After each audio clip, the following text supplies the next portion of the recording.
Assalamualaikum warahmatullahi wabarakatuh. Di sini perkenalkan, nama saya Siti Lara. Saya adalah mahasiswa Teknik Industri Universitas Islam Nusantara semester 4. Di sini saya akan menjelaskan tentang standar measurement atau biasa kita sebut pengukuran standar.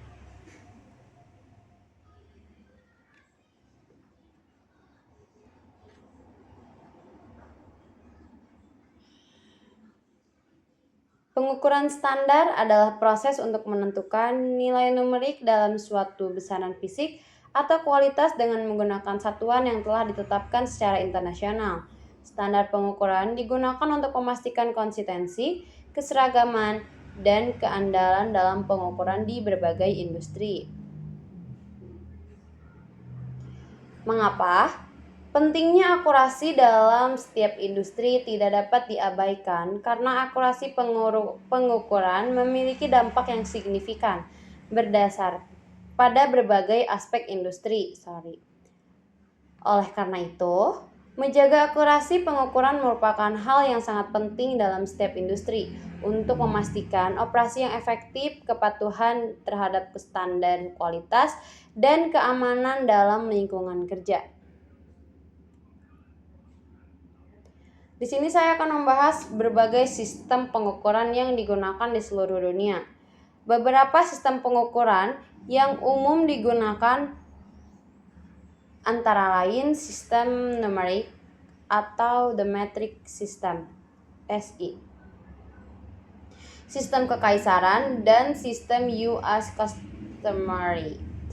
Setiap sistem memiliki unit pengukuran yang berbeda, dan konversi antara sistem-sistem ini mungkin diperlukan dalam beberapa kasus. Sistem metrik digunakan dalam berbagai industri seperti ilmu pengetahuan, teknik, kedokteran, dan perdagangan internasional. Selanjutnya ada sistem metrik yang memiliki kelebihan dan kekurangan. Kelebihan yang pertama yaitu kemudahan dalam konversi. Sistem metrik didasarkan pada faktor 10 sehingga konversi antara satuan menjadi lebih mudah dan konsisten. Yang kedua, konsistensi internasional. Sistem metrik diakui secara internasional memudahkan komunikasi dan perdagangan antar negara.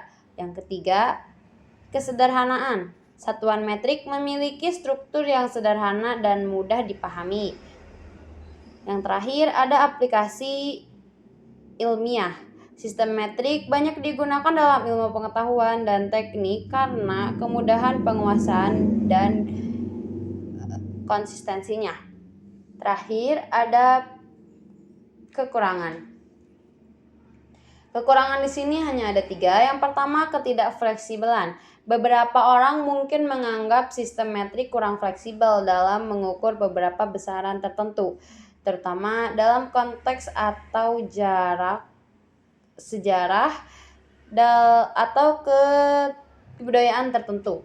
Yang kedua, ada penyesuaian penggunaan dalam metrik.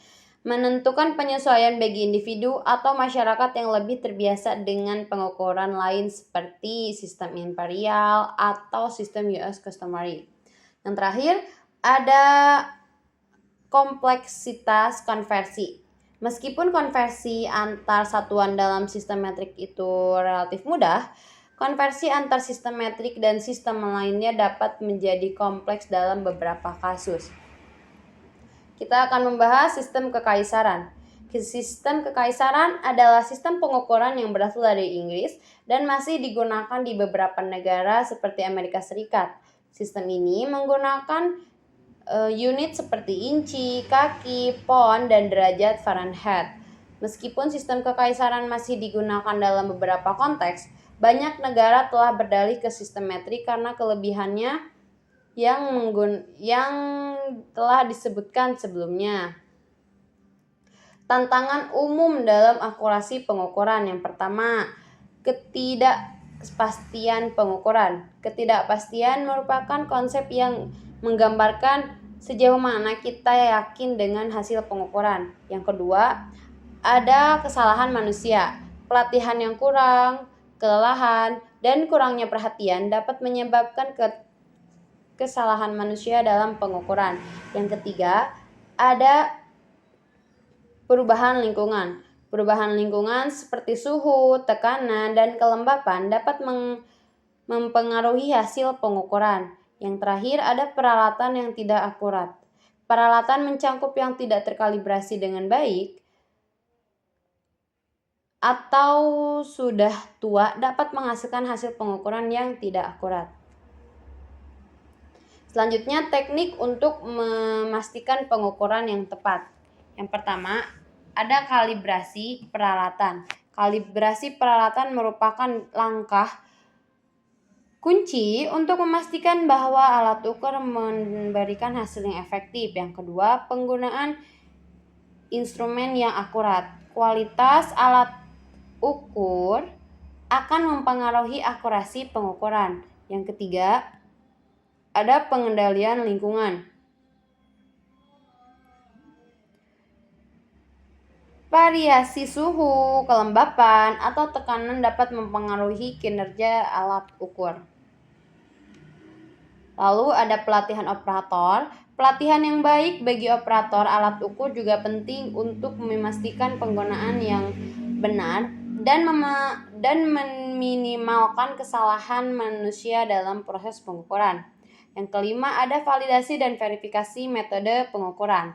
Ini melibatkan pengajuan dan analisis metode pengukuran untuk memastikan bahwa metode tersebut memberikan hasil yang kompeten, konsisten, dan dapat diandalkan. Alat dan teknologi pengukuran yang akurat. Yang pertama, ada alat ukur digital, lalu ada pengukuran perangkat lunak pengukuran, lalu ada sensor canggih, peralatan kalibrasi, dan teknologi pemindaian dan pengukuran berbasis komputer.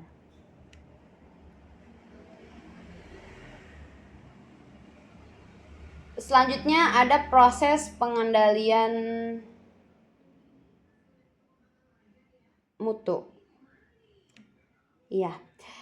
Yang pertama ada yang namanya kalibrasi peralatan. Peralatan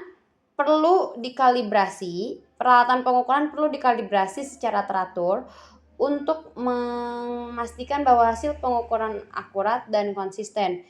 Yang kedua,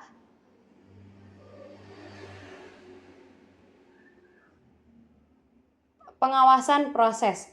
Proses pengukuran perlu diawasi secara ketat untuk memastikan bahwa setiap langkah dalam proses pengukuran dilakukan dengan benar. Lalu ada pelatihan operator. Operator yang melakukan pengukuran perlu mendapatkan pelatihan yang memadai agar dapat melakukan pengukuran yang tepat dan akurat. Selanjutnya, pengendalian variabilitas.